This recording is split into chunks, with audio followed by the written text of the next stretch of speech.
been around in various forms since the 1990s, but the 2025 iteration has pushed this anti-ship missile into a whole new territory, something even military analysts in the West are watching closely. Think of it like this. If a McLaren had a rocket-powered cousin designed not for the Naval for turboring, but for sea control and naval dominance, this would be it.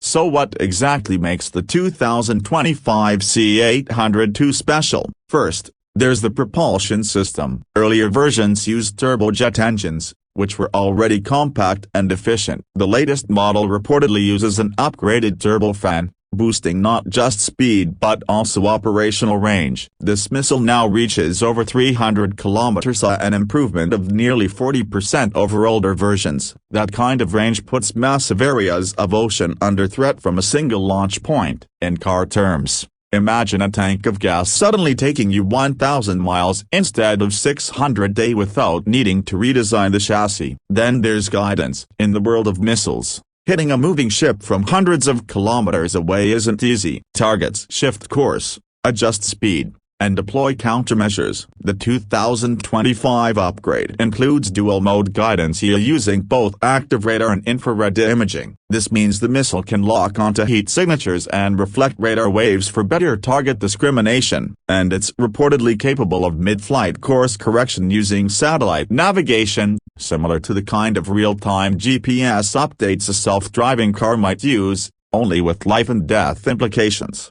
Stealth is another massive upgrade. The missile's body now uses low observable materials in the flattened radar cross-section, making it harder for enemy systems to detect and intercept. It's like the difference between a roaring V8 muscle car and a whisper quiet EVA, except in this case, the quiet approach is designed to bypass shipboard defense systems and deliver a devastating payload. It doesn't need to be the fastest thing on the water if it's invisible until the very last second. Now let's talk about the warhead. The 2025 version still carries a 165 kilograms high-explosive fragmentation warhead, but with enhanced armor-piercing capabilities. That means even modern warships with reinforced hulls aren't safe. When it hits, it doesn't just detonate on impact, it penetrates and then explodes internally, maximizing structural damage. Think of it like a drill-tipped projectile. The idea is to go deep before unleashing energy. Very similar,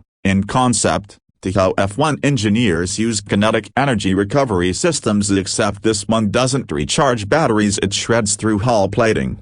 Deployment is also more flexible now. The missile can be launched from ships, submarines, ground-based platforms, and even aircraft. That multi-platform compatibility is key in modern combat, where speed and surprise often outweigh brute force. It's a bit like having one engine that fits in a sedan, SUV, and even a light aircraft. It allows a military to be more agile and unpredictable. China's Navy has already begun deploying the 2025 C-802 across key strategic zones, especially in the South China Sea. With tensions rising over contested waters, shipping lanes, and access routes, this missile acts as a force multiplier. A single frigate equipped with 8 or more of these can effectively deny access to entire regions. It's asymmetric warfare at its finest. Rather than building a massive fleet of capital ships, China is using tech-forward, cost-effective tools to level the playing field. Another overlooked feature is the missile's electronic countermeasures, ECCM, for short. It's a built-in defense against jamming and spoofing. In essence, the missile can think for itself if someone tries to blind or confuse it. The 2025 model uses machine learning algorithms to differentiate between fake signals and real ones, something more commonly associated with self-driving cars dodging road hazards. This makes it incredibly hard to stop once it's locked on. You don't just need to outgun it, you need to outsmart it, and that's proving harder with each upgrade. It's also worth noting the export potential. Many nations have already purchased earlier versions of the C-802, including Iran, Pakistan, and several African and Southeast Asian countries. The 2025 upgrade opens up new markets, especially for nations looking for budget-friendly yet highly effective naval deterrence. You don't need a billion-dollar destroyer when a single coastal battery armed with these missiles can achieve similar area denial. In fact, Iran is believed to be reverse engineering its own variants, using C-802 derivatives in the Persian Gulf to keep foreign navies at bay. That's one reason this missile isn't just a piece of tech, it's a geopolitical tool. It's changing how smaller nations think about defending themselves, and that could have ripple effects far beyond Asia. What's fascinating here is the intersection of old-school military doctrine with bleeding-edge tech. While aircraft carriers and cruisers still dominate naval headlines, missiles like the 2025 C-802 represent a quiet revolution, shifting the focus from size and might to stealth, speed, and smart targeting. It's not unlike how hybrid tech disrupted performance car design in the early 2010s, when the fastest cars in the world weren't just about horsepower anymore, but about how that power was delivered, optimized, and integrated with computers.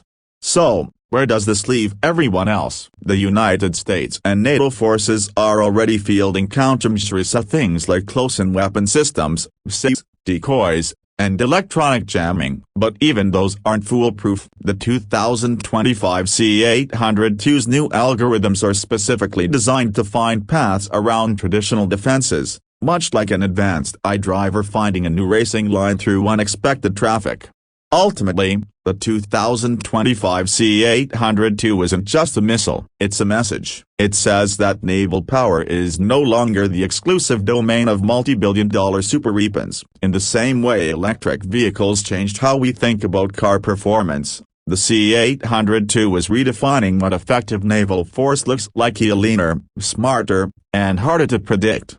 Back on the surface, this missile is not exactly what we usually cover, but just like cars, it's all about design, engineering, and performance under pressure. Whether it's cornering at 1.2 Gs or skimming the ocean at subsonic speeds with a warhead in tow, it's all part of the same mindset: maximum impact with minimal waste.